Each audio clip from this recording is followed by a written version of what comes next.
Plani operacional I koduar koordinata ka arrestuar në flagrancë shtetasin AZ 55 vjeç, banues në fshatin Kut në Mallakastër, pasi kishte kultivuar bimë narkotike buz lumit Vjosa. Procedohet për shpërdorim detyre dhe kryeplaku I fshatit Kut, ku u gjetën 30 bimë narkotike cannabis sativa. Bimët narkotike asgjësohen nëpërmjet djegjes.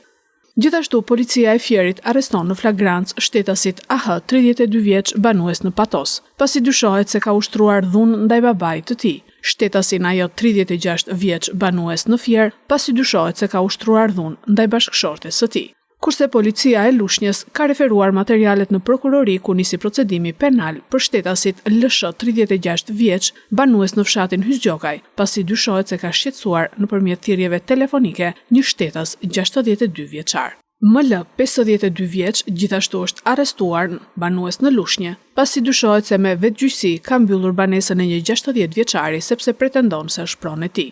Specialistët për hetimin e krimeve të Komisariatit të Policisë Divjak referuan materialet në prokurori, ku nisi procedimi penal për shtetasit ESH 20 vjeç, banues në fshatin Shën e Premte, pasi dyshohet se për motive të dobta ka dëmtuar automjetin e një shtetasi 26 vjeç. SK 70 vjeç, pasi dyshohet se ka ushtruar dhunë ndaj mbesës së tij. Në stacionin e policisë Roskovec ka kallëzuar shtetasi SA 66 vjeç, se më datë 26/6/2025 është larguar nga banesa nëna e tij shtetasja HA 88 vjeçe, e cila vuan nga probleme të shëndetit mendor, po punohet për gjetjen e kësaj shtetaseje. Materialet procedurale ju referuan prokurorisë pranë gjykatës së shkallës së parë të jurisdiksionit të përgjithshëm Fier për veprime të mëtejshme.